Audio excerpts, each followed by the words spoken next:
Sir, June 21 உலக யோகா தினம். இதை பற்றி உங்களுடைய கருத்து என்னன்னு சொல்லுங்க டாக்டர்.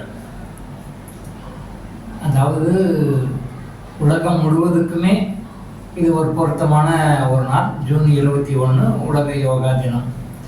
யோகாவினுடைய மகத்துவத்தை புரிந்து கொள்வதற்காக யுனைடெட் நேஷன்ஸில் சாங்ஷன் பண்ணி அந்த டேட்டை உலகம் முழுவதும் உலக சுகாதார நிறுவனமாக கொண்டாடுது. அப்படி என்ன யோகாவில் இருக்கு விஷயம் அப்படின்னா, அந்த யோகாவின் மகத்துவம் மிகவும் தாமதமாக புரிந்து கொள்ளப்பட்டிருக்கின்றது அப்படின்னா சொல்ல முடியும். ரொம்ப ரொம்ப லேட்டாக புரிஞ்சிருக்காங்க, இப்போ தான் புரிஞ்சிருக்காங்க. அதுவும் முழுவதுமாக புரிஞ்சிருக்காங்கன்னா ஒன்றுமே கிடையாது, கொஞ்சமாக தான் புரிஞ்சிருக்காங்க. இப்போ யோகா அப்படின்னா என்ன அப்படின்னா யூனியன், ஒன்று சேருதல், யூனியன் வித் காட். யோகா யோகம் அப்படின்னா யூனியன் வித் த காட். நம்மளையெல்லாம் படைச்ச ஒரு சக்தி இருக்குது. Water may be the name. ஒருத்தர் ஒரு நேம்னு சொல்லுவாங்க. கடவுள் நம்பிக்கை இல்லாதவங்க இயற்கைன்னு சொல்லுவாங்க. What ever it may be, எதுவாக இருந்தாலும் நமக்கு மேலே ஒரு சக்தி இருக்குது, நம்ம படைத்த சக்தி இருக்குது. அந்த சக்தியோடு நம்ம ஒன்றுணும், அதோடு நம்ம ஐக்கியமாகணும். அதுலேருந்து நம்ம வந்தோம், திரும்ப அதுக்கிட்ட போய் ஐக்கியமாகிடணும். ஸோ அதுக்கு உதவுவது யோகம். இந்த யோகம் பல வகைகளாக இருக்குது, பல வகைகளாக இருக்குது. அப்போது ஒரு யோக முறையோடு இன்னொரு யோக முறை சிறந்ததா, ஒரு யோக முறையோட இன்னொரு முறை தவறானதா அப்படின்னா எல்லா யோக முறைகளுமே சரியானது தான், அது எந்த மாற்றத்துமே கிடையாது. அப்போ அதுக்கு ஏன் வித்தியாசங்கள் இருக்குது அப்படின்னா, மனிதனுடைய பரிணாம வளர்ச்சிக்கு தகுந்த மாதிரி எல்லா மனிதர்களும் ஒரே தரத்திலேயோ ஒரே அறிவு தரத்திலேயோ ஒரே மனநிலையோ இருக்க மாட்டாங்க. பல்வேறு தரப்பட்ட குணாதிசயங்களை கொண்ட மக்கள், பல்வேறு வகையான பழக்க வழக்கங்களை கொண்ட மக்கள், பல்வேறு வகையான நாகரிகங்களை கொண்ட மக்கள். ஸோ உலகம் முழுவதும் மக்கள் வெவ்வேறு வகைகளில் மாறுபட்டிருக்கிறாங்க. பட் இந்த யோகம்ன்றது எல்லாருக்குமே பொருந்தும். அவங்களுக்கு எந்தெந்த வகையில் அந்த யோகத்தை பயன்படுத்தி கொள்ள முடியுமோ அந்த வகையில் பயன்படுத்திக்கலாம். ஸோ எந்த யோக முறையும் உயர்வானதுன்னு சொல்ல முடியாது, எந்த யோக முறையும் தாழ்வானதுன்னு சொல்ல முடியாது. அந்தந்த பக்குவத்தில் உள்ளவர்களுக்கு ஆன்ம பக்குவம்னு சொல்லணும். ஆன்ம பக்குவம், இறைவன்கிட்ட இருந்து வந்தோம், திருப்பி இறைவன்கிட்ட போகணும். இதுதான் பர்பஸ் ஆஃப் அவர் பர்த். இந்த பர்பஸ் ஆஃப் அவர் பர்த் அப்படின்னாலே அந்த நோக்கம் என்னன்னா, பூமியிலிருந்து நம்ம திரும்பி இறைவன்கிட்ட போகணும், இறைவன்கிட்ட இருந்து வந்தால் திருப்பி இறைவன்கிட்ட போய் சேரணும். இப்போ இதுக்கு நம்ம பயன்படுவது யோக முறைகள். இந்த யோக முறை இந்து மதத்துக்கு மட்டும்தான் பொருந்துமா? கிடையாது. இந்த யோக முறைகள் இந்த பூமியில பிறந்து எல்லாருக்குமே பொருந்தும். மதம், இனம், மொழி, மற்ற எந்த ஒரு ரேசஸும் இதில் கிடையாது. எல்லா வகையான மக்களுக்கும், படித்தவங்க படிக்காதவங்க, தெரிஞ்சவங்க தெரியாதவங்க, பணக்காரர் ஏழை, ஆண்கள் பெண்கள், உயர்ந்த சமூகத்தினர் தாழ்ந்த சமூகத்தினர் அப்படின்னா எதுவுமே கிடையாது. இந்த பூமியில மனிதனாக பிறந்தானே அவன் யோக முறையை கையாளும். அந்த யோக முறைன்றது அவங்களுடைய பரிணாமத்துக்கு தகுந்த மாதிரி, அவங்களுடைய கர்மாவுக்கு தகுந்த மாதிரி ஒரு யோக முறையை அவங்க கை கொண்டு அதனால சில நன்மைகளை உணர்ந்து அதுக்கு அடுத்த உயர்ந்த லெவலுக்கு வருவாங்க. சத்த இது உயர்ந்த யோகம் அப்படின்னு சொன்னால் எதையுமே ஸ்பெசிஃபிக்காக சொல்ல முடியாது, பல்வேறு வகைகள். ஆனால் இப்போ உலகம் முழுசும் என்ன நினைக்கிறாங்க, ஹட யோகம்னு சொல்லுவோம். ஹடயோகம் அப்படின்றது தான் யோகான்னு நிறைய பேர் நினச்சிட்டு இருக்காங்க. ஹடயோகம் பல்வேறு யோக வகைகள் ஒரு வகை. பதஞ்சலி முனிவர் சொன்ன யோக வகைகளில் ஹடயோகம் ஒன்று. அந்த ஹடயோகம் அப்படின்னும் போது உடம்பை நம்ம குனிஞ்சி நிமிர்ந்து வளைஞ்சி நெளிஞ்சி நம்ம உடம்புக்கு கொடுக்குற அந்த பயிற்சிகள் ஆசன பயிற்சிகள்னு சொல்லுவோம். ஸோ அந்த ஆசனங்கள், ஆனால் முறையாக ஆசனங்கள் அப்படின்னு சொல்லி போகிறதுக்கு முன்னாடி நியமம் நியமம்னு இருக்கு.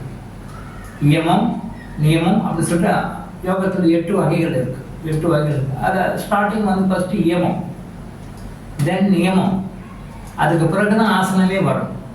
அப்போது இன்றைக்கி மோஸ்ட் ஆஃப் த யோகா ஸ்கூல்ஸ்லையும் யோகா காலேஜஸ்லையும் என்ன சொல்லி கொடுக்குறாங்க, எடுத்த உடனே ஃபிசிக்கல் எக்ஸசைஸ்க்கு போயிடுறாங்க.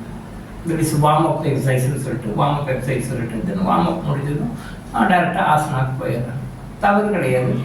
எப்பயுமே எந்த ஒரு யோகத்தை பயிர்வதாலும் முதல்ல முறையாக பேதி மருந்து எடுத்து உங்கள் குடல்களையும் நாடிகளையும் சுத்தி பண்ணிக்கணும்.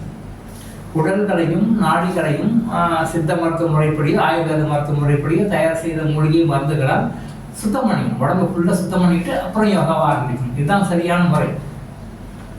1 இந்த குடல் சுத்தின்றது வந்து கம்பல்சரியாக வருடத்திற்கு 2 முறையோ 3 முறையோ கம்பல்சரி இருக்கும். அப்போ தான் யோகாவுடைய முழு பலன் கிடைக்கும். அப்போ உடல் ரீதியாக செயல்பாடு செய்ய முடியாமல் இருக்கிறவங்க எப்படி இந்த ஹடயோகம் முதலிய யோகங்களை செய்ய முடியும் அப்படின்னா ராஜயோகம்னு இருக்கு. அந்த ராஜயோகம்ன்றது வந்து உடலுக்கு வேலையிடையே மனசால் செய்யறது. மனதை வைத்து மனதின் மூலமாக மனதிற்கு பயிற்சி கொடுத்து மனதின் மூலமாக செய்யக்கூடிய ஒரு பயிற்சி ராஜயோகம். ஸோ ஒரு ஷீட்டை போட்டுட்டு கையை தூக்கி காலை தூக்கி தலையை தூக்கி பல்வேறு முறைகளை செய்யறது ஹடயோகம் வரும். அது என்ன விட அடுத்த ஸ்டெப் வந்து ராஜயோகம். அது ராஜயோகம் வந்து மைண்டை பதிவு செய்யணும். ஸோ மைண்டை பதிவு செய்யணும். இப்போ இந்த யோகம் எந்த வகையிலிருந்து கற்றுக்கணும்? இந்த யோகம் 5 வயதிலிருந்து கற்றுக்கொள்ள வேண்டிய விஷயம். நிறைய பேர் நினைக்கிறாங்க நாங்கள் இறப்பின் தருவாயில் இறக்கும் பொழுது வயது முதிர்ந்த பிறகு முதிர்ச்சியான ஸ்டேஜில் மட்டும் அப்போ யோகாவை பார்க்கலாம், இறைவனை நினைக்கலாம். அப்படி கிடையாது. 5 வயதிலிருந்தே அந்த யோகத்தை பற்றிய விஷயங்களை சொல்லிக் கொடுத்து அந்த குழந்தை யோகத்தை பயன்படுத்தி கொண்டு வந்தால் அந்த குழந்தை எப்பயுமே இந்த பூமியில நல்லபடியாக இருந்து நல்லபடியாக அடுத்தடுத்த வாரிசுகளை உருவாக்கி கொடுத்து போகும். அவங்களும் நல்லா மகிழ்ச்சியாக இருப்பாங்க, அவங்க சார்ந்தவர்களும் மகிழ்ச்சியாக இருப்பாங்க, அவங்களோட ஜென்ரேஷனும் மகிழ்ச்சியாக இருப்பாங்க. அடுத்த லெவலுக்கு போகும்போது அவங்களும் மகிழ்ச்சியாகவே போவாங்க. ஸோ சிறிய வயதிலிருந்தே யோகத்தை கற்றுக் கொடுக்கணும். அந்த யோகத்தை கற்றுக் கொடுக்கும் போது நியமம்னு இருக்கு, நியமம்னு இருக்கு. அதை ஃபாலோ பண்ணணும். அந்த நியமம் அப்படின்ற விஷயங்களை ஃபாலோ பண்ணால் இந்த யோகமே பலன் தரும். நீங்கள் எந்த முறையில் போனாலும், யோக முறையில் போனாலும் நியமத்தையும் பயன்படுத்தாமல் உங்களுடைய லைஃப்பில் அப்ளை பண்ணாமல் நீங்கள் எந்த யோக முறையிலையும் முழு பலனை அடைய முடியாது. யோகத்தை சார்ந்தது தான் தியானமும். யோகத்தை சார்ந்த தியானம். யோகத்தினுடைய அடுத்த படி தியானம். தியானமும் ஒரு வகையான யோகமே, தியான யோகம். ஸோ அந்த தியான யோகம் அப்படின்றது வந்து எல்லாத்தோட குயிக்காக ரிசல்ட் கொடுக்கும், பெஸ்ட் ரிசல்ட் கொடுக்கும். உடல் ரீதியாக செயல்பட முடியாமல் உடல் ரீதி கோளாறுகளில் இருக்கிறவங்க கூட அந்த மன தியானத்தை செய்ய முடியும். ராஜயோகம் மூலமாக மனதை வசிப்படுத்துகின்ற, மனதை கட்டுப்படுத்துகின்ற, மனதை ஒருமுறைப்படுத்துகின்ற தியானத்தை செய்ய முடியும். இப்போ தியானம் செய்வதனால யோக முறைகளால் என்ன பலன்? இறைவனோட நம்ம ஐக்கியமாகும். இறைவனோட ஐக்கியமாகும் பொழுது நம்ம வாழ்க்கையில் என்ன செய்யணும், என்ன செய்யக்கூடாது, எது செஞ்சால் சரியாகும், எது செஞ்சால் தப்பு அப்படி எல்லாமே நமக்கு நாமளே தெரிஞ்சுப்போம். அதுக்கான சூழ்நிலைகள் உருவாகும், அதுக்கான விஷயங்கள் நமக்கே தோணும். நம்ம தவறான வழிகள் போக மாட்டோம், நன்மைகளை மட்டுமே அடையும், சந்தோஷமாக இருக்கும். ஸோ நியமம்ன்றது என்ன? நியமம்ன்றது என்ன?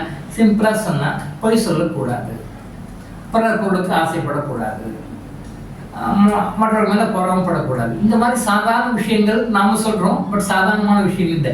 அதை நடைமுறையில் ஃபாலோ பண்ண வேண்டிய விஷயம். பொய் சொல்லக்கூடாது, ஒருத்தர் பொருளுக்கு ஆசைப்படக்கூடாது, யாரையும் ஏமாற்றலாம் நினைக்கக்கூடாது, யாரும் நிறைய கோபத்தையோ பொறாமையோ நம்ம வச்சுக்கக்கூடாது. இதெல்லாம் அடிப்படையான நியம விதிகள்.